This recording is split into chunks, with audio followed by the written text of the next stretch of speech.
जय भीम जय भारत। आज महाराष्ट्र राज्य विधिमंडळाचं पावसाळी अधिवेशन सुरू झालं। या पावसाळी अधिवेशनाकरता पत्रकार आणि इतर जे काही लोक आहेत त्यांना विधिमंडळामध्ये प्रवेश देण्यासाठी ज्या पासेसचं वाटप करण्यात आलं आहे त्या पासेसवरती राजमुद्रेच्या ऐवजी बोधिचिन्हाच्या ऐवजी म्हणजेच अशोक स्तंभाच्या ऐवजी त्या ठिकाणी सिंघोल याचं जे चित्र आहे ते चित्र पाहायला मिळालं। देशाच्या संसदेचं उद्घाटन करते वेळेस आम्ही देशानं पहिल्यांदा जे सिंघोल नावाचा जो प्रकार आहे तो ऐकला होता, पाहिला होता।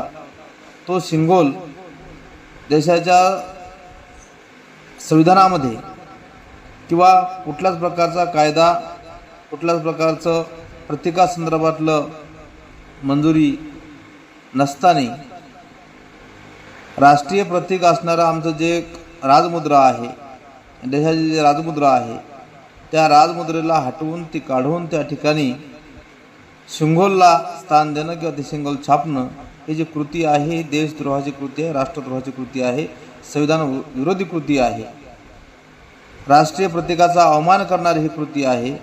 हे कृती करणारं वर्तमान जे महाराष्ट्र शासन आहे या शासनातले जे काही जबाबदार मंत्री, मुख्यमंत्री किंवा संबंधित जे कोणी असतील या संबंधितावर देशद्रोहाची कारवाई झाली पाहिजेत, याच्यावरती देशद्रोहाचे गुन्हे दाखल झाले पाहिजेत।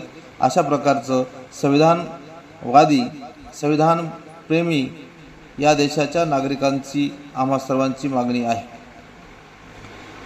राष्ट्रीय प्रतीकाच्या संदर्भात छेडछाड करण्याचा हा जो भारतीय जनता पार्टीच्या सरकारचा जो प्रयत्न आहे हा सातत्याने आम्ही पाहत आहोत। 25 जून 2025 रोजी राष्ट्रीय संविधानाच्या संदर्भानं संविधान हत्या दिवस अशा प्रकारचा हा 25 जून दिन साजरा करण्याच्या बाबतीत सरकारच्या माध्यमातून एक जाहिरात प्रकाशित करण्यात आली होती।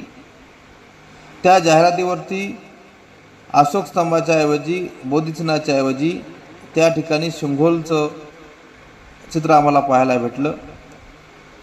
महाराष्ट्राच्या राजभवनामध्ये देखील जो कार्यक्रम झाला 25 जूनला, त्या कार्यक्रमाच्या स्टेजवरती जे बॅनर लावण्यात आलं होतं त्या बॅनरवर देखील हा सिंघोल पाहायला मिळाला। भारतीय जनता पार्टी आणि RSSचा जो खाजगी अजेंडा आहे तो अजेंडा भारतीय जनता पार्टी ही देवेंद्र फडणवीस यांच्या सरकारच्या माध्यमातून आपला छुपा अजेंडा हा या महाराष्ट्राच्या जनतेवरती लादण्याचा प्रयत्न